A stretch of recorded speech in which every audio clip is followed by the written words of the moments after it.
Well, welcome. Thank you very much for being here. My name's Tom Hiles, and I'm Vice Chancellor for University Advancement. And of the many great things about my job, this is definitely my most favorite. And so we're here today for a special announcement. It's a great day for our great School of Journalism as well as University of Missouri. So I want to introduce the folks on our platform, first of all, in order of appearance.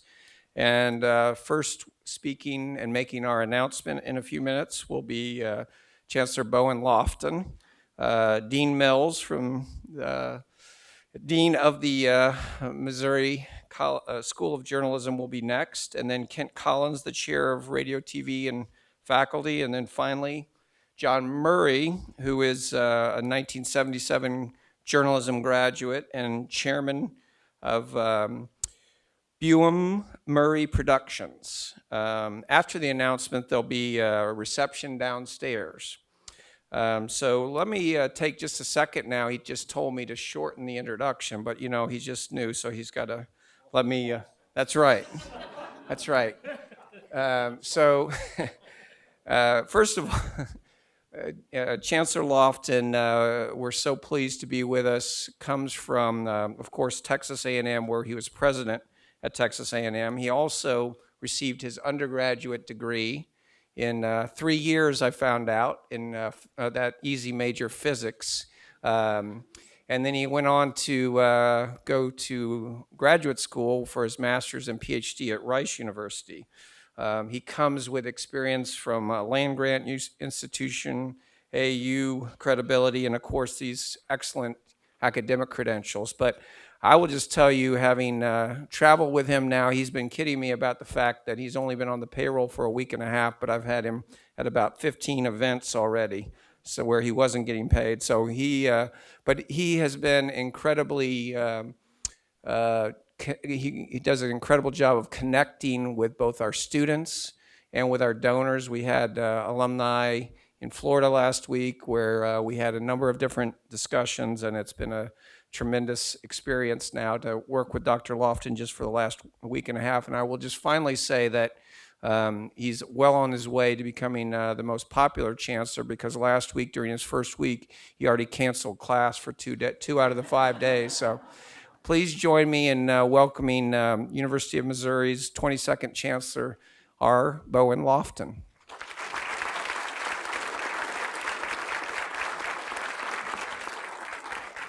Thank you, Tom. M-I-Z. Get a little liveliness. He's so stiff, you know. Just from. Every day somebody asks me the same question. They say, do you enjoy your job? And my answer is always the same. I say there are moments of great joy in every day. The moments are usually tied to one of two things, meeting with our current students or meetings with alumni. That's the joy of the job. In between are some hard things that aren't much fun, but the rest I just mentioned makes it really special. One of the reasons that this job attracted me was where I am right now. This is the best school of journalism in the world.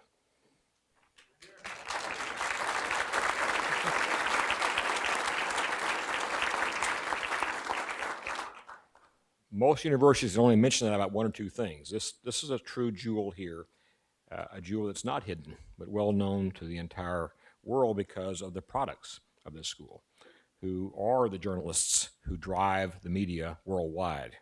I've discovered that to my chagrin already. But I'm pleased to be here physically in this room, in this particular building, because of the nature of our announcements today. One of the things you'll discover if you get into my kind of role, the role that Tom plays here, is that asking for money is part of the job. And you might think that's hard. It really is. It's not hard, not for me anyway, or for him, or for Dean Gable or Dean Mills here, because I have found how much pleasure it brings people when they're able to give you a gift that has a meaning for them. So it's not hard to ask for money when there's a reason for that money to be spent and when there's a passion on the part of the donor to do something very special. And so we're very pleased to look at the history of this entire School of Journalism, from J. Neff to Gannett Company to Lee Hills to Don Reynolds and to the event today. This is a chain of people and organizations who have made an impact here and have helped make this school what it is. Now, the people here are the ones that truly build the brand, but they don't work for free, I've learned. And so we have to find ways to support them financially, and we're so proud of the fact we've had a number of individuals over the lifetime of this school here who've stepped forward and said, I want to help, and have made a tremendous contribution here. So I'm very pleased today as Chancellor of the University of Missouri to announce a gift of $6.7 million from John Murray. Journalism degree in 1977, sir. You're still young, so young. Who is chairman of Bunim Murray Productions, and we want to thank you, sir, for this wonderful gift.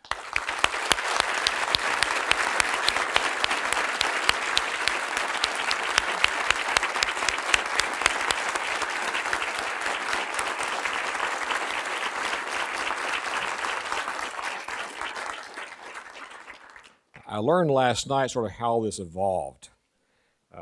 Two of the people up here anyway spent some time together a while back, a long time together a while back, sort of generating ideas. And those ideas catalyzed eventually this particular gift. So this gift is not about anything, it's about something very special here. It's about creating a new program at the J School in the area of documentary journalism, a thing that we had the pieces for already, thanks to you, Kent. But now we have the means of being able to bring the right players together in the right way, in the right place, to truly impact the entire world's viewpoint and approach to and use of documentary journalism. So this plows new ground for this J School. And we're so pleased, John, you've been able to make that happen for us. The passion that John brings to this from his own background, the expertise we have here in the Missouri method of hands-on learning, will allow us to create a model program in documentary journalism that deals with innovative teaching along with outreach in a professional manner, the appropriate research, and a true community involvement through the True False Festival that will help make this not only a truly unique program, but I think a program which will have impact not just for this time or next year, but for a lifetime. So thank you, John, and we're so much indebted to you for this great gift to start this off. And now I want to introduce Dean Mills, who will amplify a bit more on this topic. Thank you.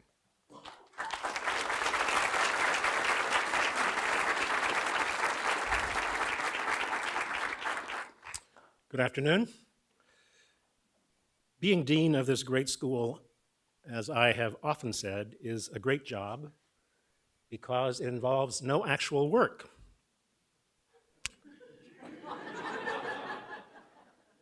It's our amazing faculty, staff, and other administrators who do that. It occurs to me now, at this stage of my life, however, that it does raise something of a dilemma. Once you decide to retire, how do you retire from doing nothing? And will anyone notice? But my pleasurable task today is simply to thank those who've made this day possible. Some of the many people on campus and off who use their good and creative minds to envision a documentary journalism program. First, I have to thank you, Tom, and your amazing staff in Central Development who do the things that make us look good every day. Thank you for all you've added to the program in your short time in office.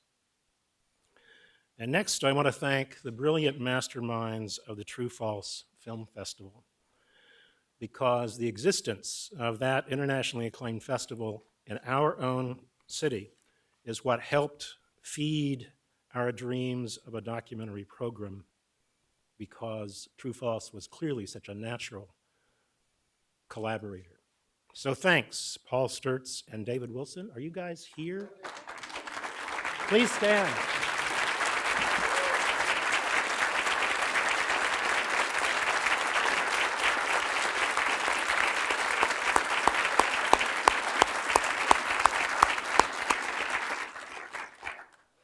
And thanks, Stacy Wolfel. Stacy is the longtime news director at KOMU-TV, but he is also a documentary addict, and he has been a stealth force at True False, where he has served as a film screener, among other things. He has been a key co-conspirator in the brainstorming sessions with John Murray and others. Stacy, would you please stand?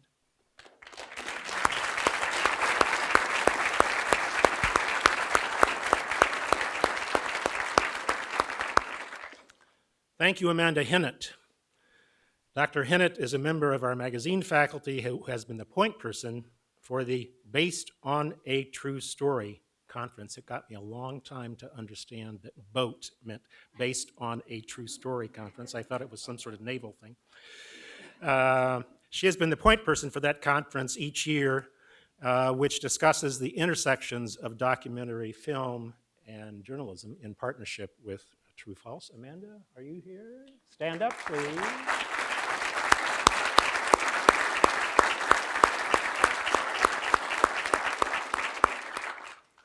We also need to thank lots of people all around campus who have helped us with both the ideas and the execution for this new John Murray Center for Documentary Journalism. I'll mention today just three of them: Roger Cook and Brad Prager of the Film Studies Department. Do you two happen to be here?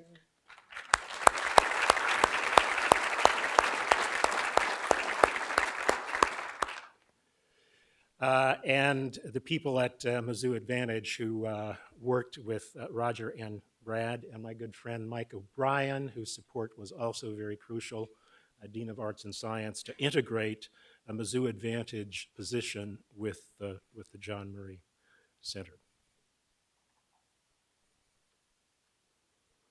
And of course, we also need to recognize the creative and unflagging work of our own two development officers, both of whom are themselves alumni of the school. They worked closely with John in thinking about the possibilities for this kind of program, and they continue to work hard, almost always behind the scenes, to make it happen. Colin Kilpatrick and Jeremy Deemer, would you please stand?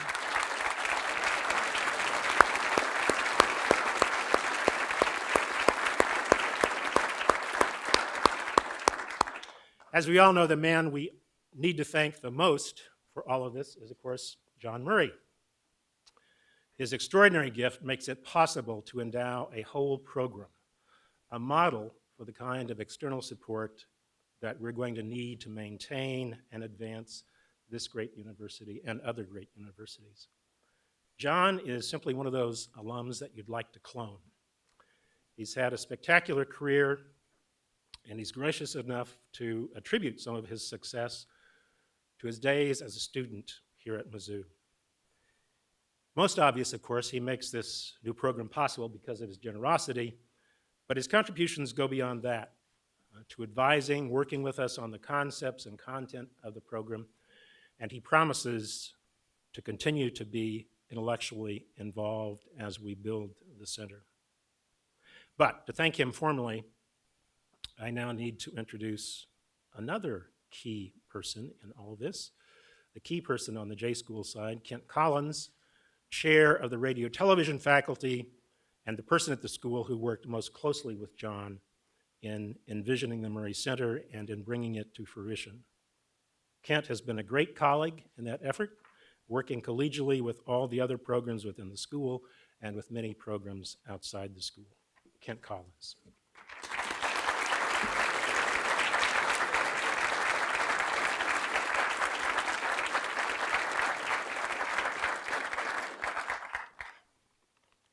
Thank you, Dean Mills, and welcome, John, again. Thanks we've had a great couple of days here.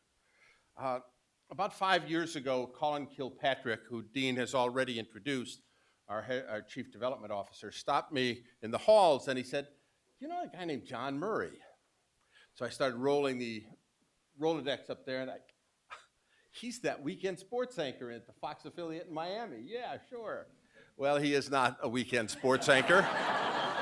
Not at all. At least maybe in an early life. But so Colin introduced me to John by telephone. We had a good conversation. We had some meetings. John came out here a number of times over the last 5, 6 years for some events here in this room and some other things. And that led to this discussion of documentary journalism. How can we do it? How can we make it happen here?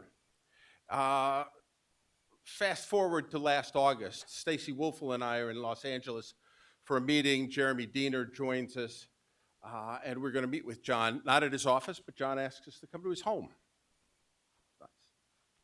2 nights before the meeting in John's home, I wake up in the middle of the night with a nightmare. We are in his living room. There is this white carpet on the floor, and I reach for Danish and spill the coffee. The night before we went to see John, the exact same play-by-play nightmare of reaching for Danish and spilling coffee on John's white carpet.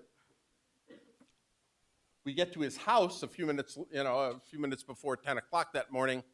John ushers us in most casually and graciously. We walk into the living room, and damn, there's a white carpet right there in the living room.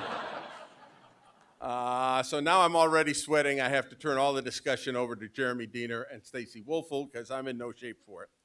John offers us coffee, tea, and juice, and I ordered ice water.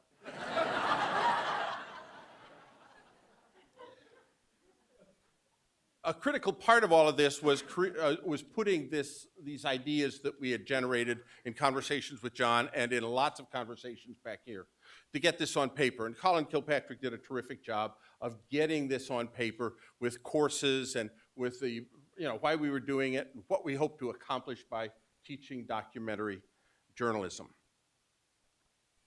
Colin, thank you. It was a huge help to me as we went through this process.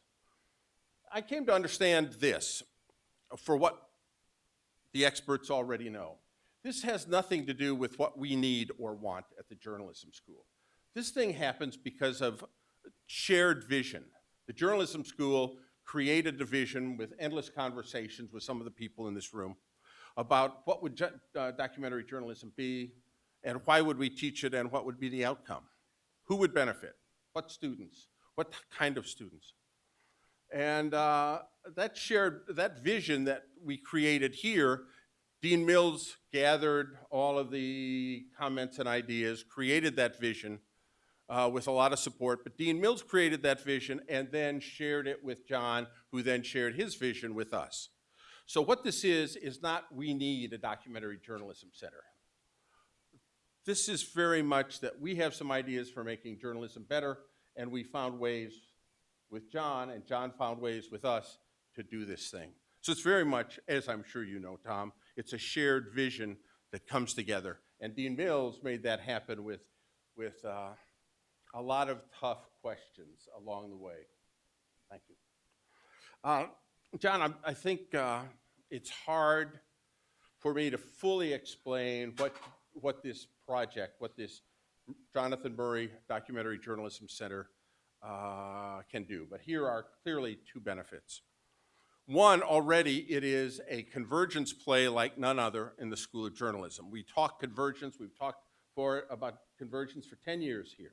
We've done some major things to create convergence opportunities in the media, to teach it to our students and to carry it to the industry and the profession. But this project is really a playground for convergence. We now have Photo J talking with the broadcast faculty. We now have the magazine faculty talking in different ways with journalism studies. We have, I can hardly say this with a straight face, we've got print and digital talking to strategic communication. I never thought that would happen. And we've also recruited the scholars at the graduate school here to all take part. So we've got a convergence play like we've never had before, thanks to this opportunity that you've given us. The second thing that really strikes me is that in this day and age, in this digital age, we now have not an information superhighway with some media companies sending out all sorts of stuff. We've got a 2-way highway. The citizenry has more access to media than ever before, and the media has more access to the citizenry. And in the mixing, matching, and the discarding of some of this media and access, what we're going to see, I think, is the importance of documentary greatly increased because more people can see it more places. It's not just ABC, CBS, and NBC anymore, or CNN anymore. We now can reach out on very sensitive topics that need a lot of attention, a lot of time, and we can reach out to audiences and they can reach back to us on the digital platforms. And so I think we have a real opportunity to improve journalism and to improve the citizenry of this country by making more documentaries, and the way to do that is to make more documentary journalists out of the people in this room. John, thank you. It's been a lot of fun, and I can expect it will continue to be a lot of fun. These two benefits and many others we're enjoying here already. Thanks.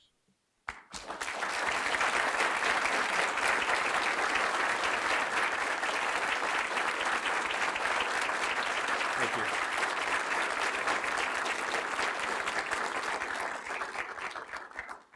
I have a very small piece of paper.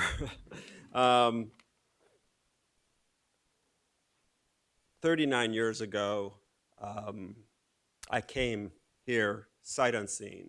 I had been at the State University of New York at Geneseo. I was a political science major, got involved with a campus TV station, and got involved with journalism and fell in love with it. And unfortunately, at that school, they didn't have a great journalism program, and I was telling Chancellor Lofton that I went to the president of that school and said, you know, I really want to stay here, but you just don't have the program, and quite honestly, your professors aren't up to it. And he said, you know, you're probably right, and it's going to take too long for us to fix it for you. Can I recommend the University of Missouri School of Journalism? So it was actually the president of that college that sent me here.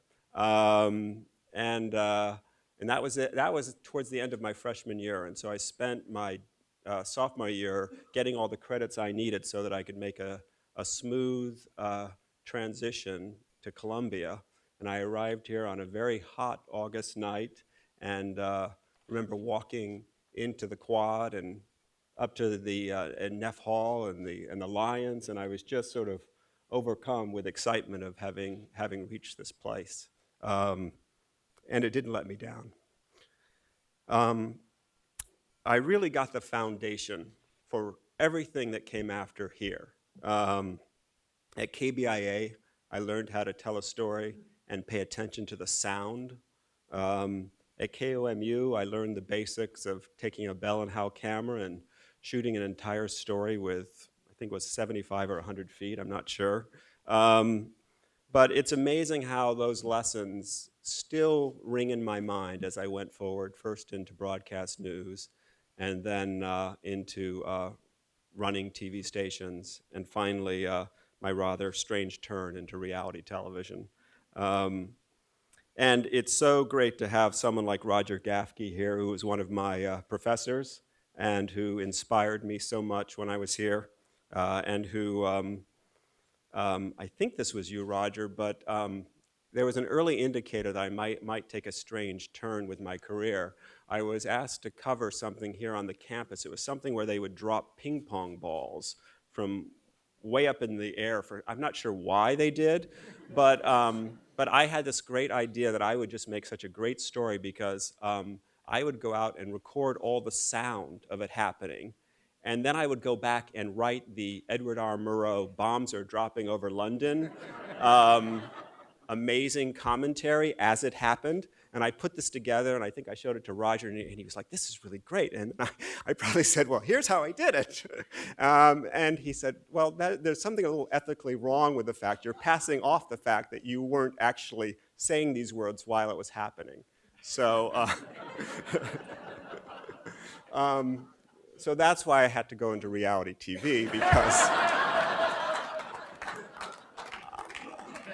I just have this thing about perfection, and I wanted to be so perfect, but it taught me a valuable lesson. So I've always understood the difference between reality TV and documentary.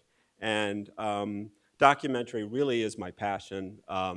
It's when I was at local stations doing news and later as program director and station manager, I would always insist that I have a few weeks each year to go out and make a documentary. Those were some of the best times, being out on the road and spending time with people and telling their stories. And interestingly enough, my cameraman from those days, Jim Johnston, has been the showrunner of The Real World for the last 14 years. And a few years ago at Bunim Murray, we were bemoaning the fact that what had started out for us with reality TV as more observational filmmaking, The Real World, we chose the 7 people to live in a house together, and we chose them for their diversity, because we thought that if you put 7 diverse people who wouldn't normally live together, that they would have a lot of conflict, but out of that conflict would come growth, and that ultimately we have more in common with each other than we do not in common with each other. But reality TV obviously had moved on from those first ideas of let's see what happens with this grand social experiment, and it's become a little louder and a little crazier. And so I was talking with Sasha Alpert, who runs our casting efforts at Bunim Murray, and said, what if we were to use this opportunity, you know, all that we've built here, to offer an opportunity to young filmmakers?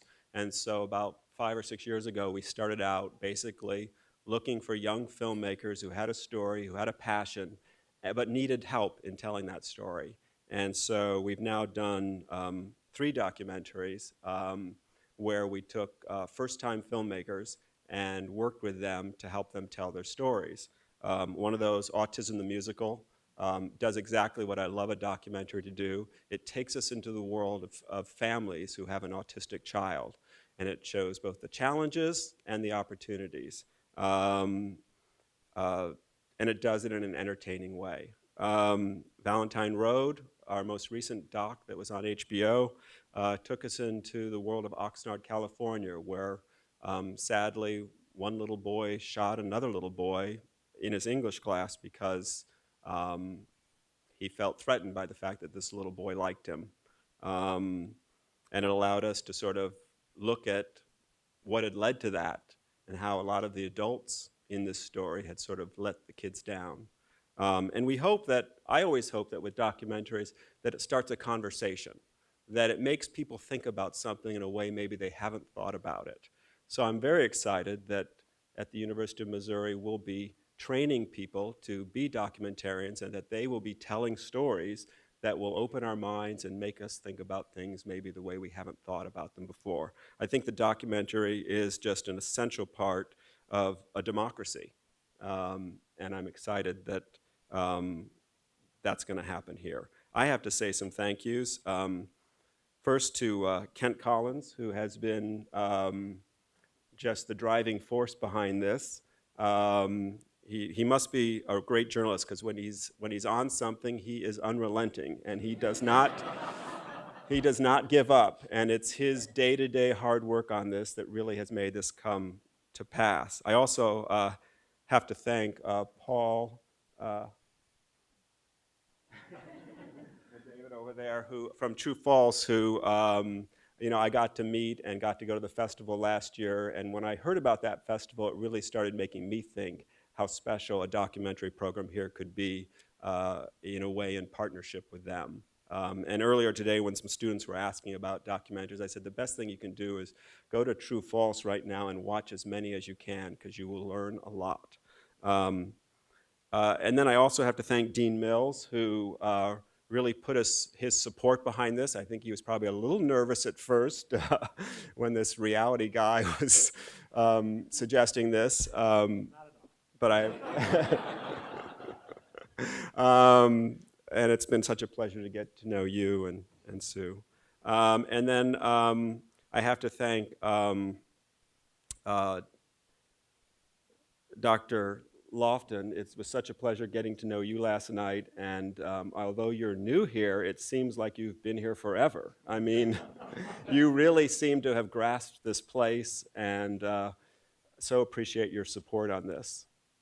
And then finally, thanks to Tom, and Jeremy and all the folks in development who have been a part of this process too. So thank you. I'm very excited about this, and don't screw it up.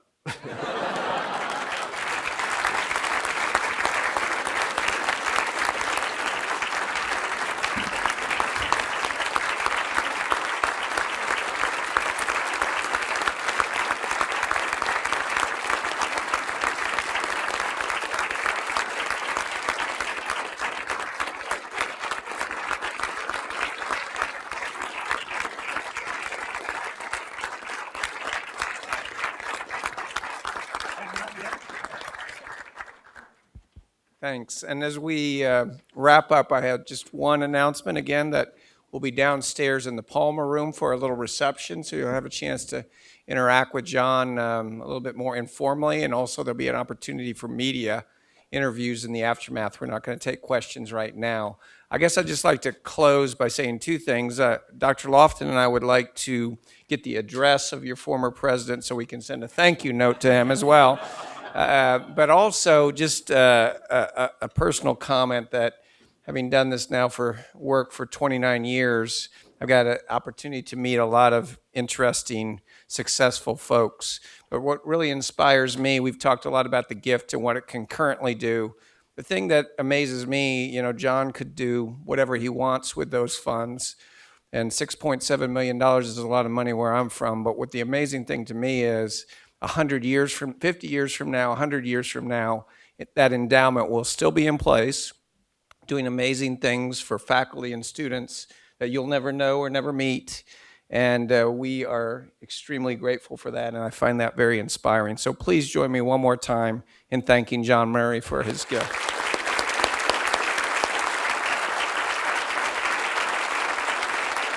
Thank you, and we'll see you downstairs.